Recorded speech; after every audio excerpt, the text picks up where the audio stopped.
I pozdrav ljudi, sa vama su Zebander i kolege. Danas ćemo igrati Goalkeeper Premier, to je znači englesku ligu. Pokušat ćemo da branimo za neki engleski klub, a evo ići ćemo za Arsenal. Fora je odbraniti 9 šuta, a ne primiti gol. Au, zašto mi baguješ? Ne znam ljudi zašto mi baguje. Ovo u istoriji nikad nije mi se desilo. 2-0 već gubimo.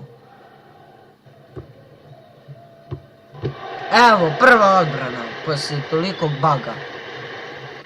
Stvarno ljudi, ne znam zašto mi baguje net, ali nema veze.